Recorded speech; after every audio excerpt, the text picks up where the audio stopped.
If you have a rim brake bike equipped with Shimano Di2, either Ultegra or Dura Ace, then you have the option to fit the additional sprint shifters. These are really cool. They add loads of functionality to your bike and allow you to change gear in the drops in that sort of sprinting position. And you see them quite often on pro bikes, but they aren't just for pros, they're for us as well. So in this video, I'm going to show you how to fit them. It's dead easy, but there are a few important things you need to know.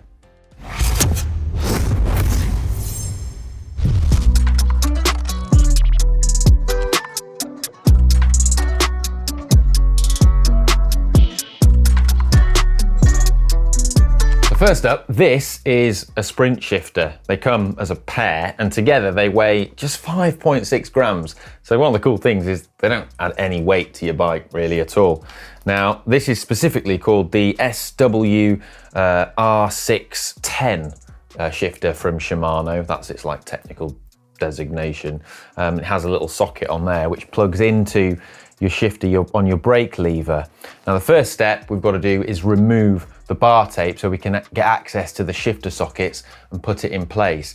But first I need to tell you an important caveat, and that is that the reason why I said this is for rim brake is because it doesn't work with disc brakes. Now the reason for that is that on the disc brake shifters from Shimano there is only 2 sockets. One of them has the socket for the wire that goes to the junction box and the other one is empty, but it's a round socket, whereas this socket on the sprint shifters has this little lip on, and the specific sprint shifter socket is only found on the rim brake shifter like I've got here, which has 3 sockets on it. You'll see it when I take off the tape and peel back the shifter hood.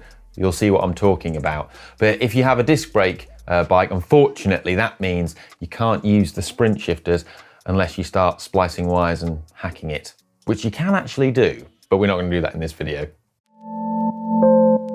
So I'm going to start taking my bar tape off. If your bar tape's in good condition, then take it off carefully and just reuse it. There's no need to waste it and put on some new bar tape. Mine is in good condition, I like it, so I'm going to keep that on. I've actually got some new bar tape here I could put on, but yeah, I don't need that yet. I'll save that for another day.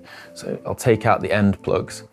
I'm actually unwrapping my bar tape from the end plug and not from the top. And the reason for that is because I wrapped these bars starting from the tops in like a reverse fashion, which is kind of a cool way to do it. There is a tech video we've done where we show that it's next level maintenance tips.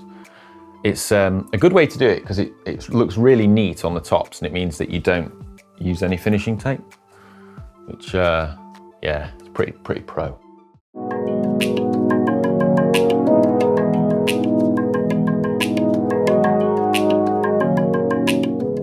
So these are the Di2 shifter sockets. This bottom one here is the one for the sprint shifters, okay? So that's the one I'm gonna use. Now, the difference here is that if you have the hydraulic shifters, like I mentioned, I'll show you that now, it doesn't have this third socket, which has a different shape on it to accept the sprint shifter plug, which is a different shaped plug.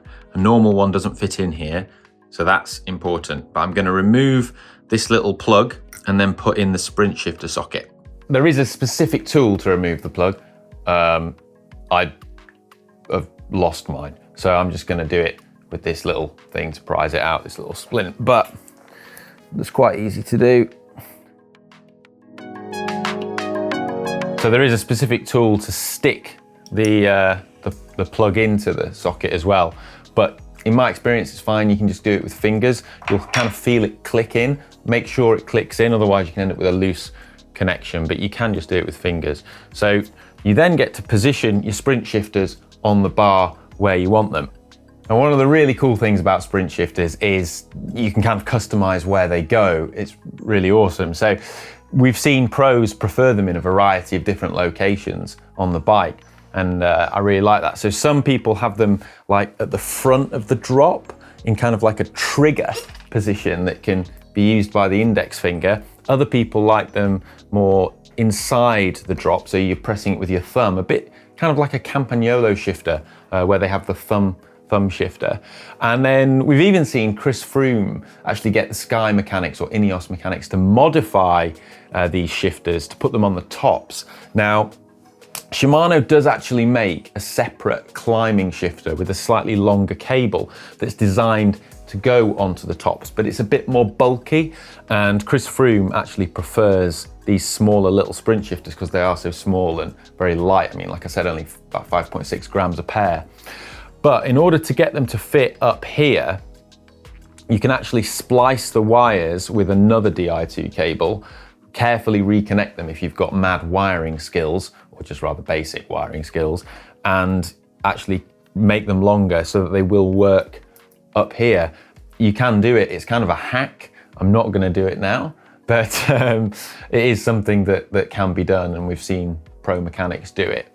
The other thing that you might have to do, which I would have to do in this case, because I've got an aero bar, if I were to do that, I'd have to modify the shifter and actually cut this clip off and just have the little button on its own. And that again is something that we've seen Chris Froome have done on his bike, so that you can have these really minimalist, lightweight shifting buttons up on the back of the top section of the bar. As for me, I'm just going to put them in a normal position, just down here, so that I can press them with my thumbs. Really want to see those thumbs. So I'm going to have it there like that. So now I've got it in place and I've plugged it into the lever hood. What I'm now going to do is get my black electrical tape and just secure down the cable, just so that that's, you know, not flapping around and not going to get caught or anything. And one thing you will notice is already, now that I've plugged it in, it instantly works straight away. So as a test, if you do this yourself, plug it in, press the button. If it doesn't work, something's up, but it should work straight away. Di2, it's pretty much plug and play.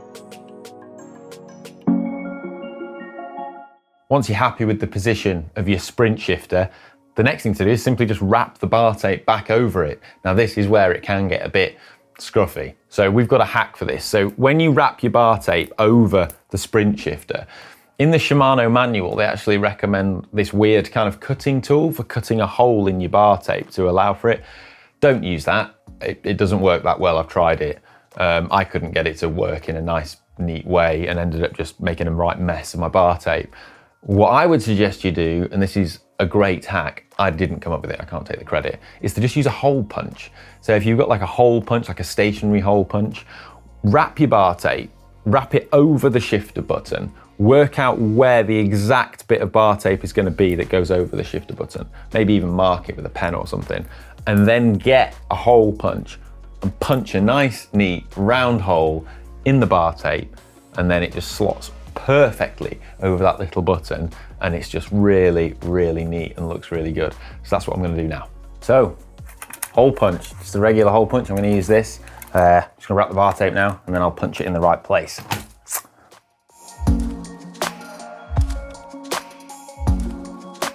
So I've wrapped the tape and I've found the bit where I'm going to make my hole, and so I'm just going to use a pen to mark it. Now with that marked, I'm now going to punch it.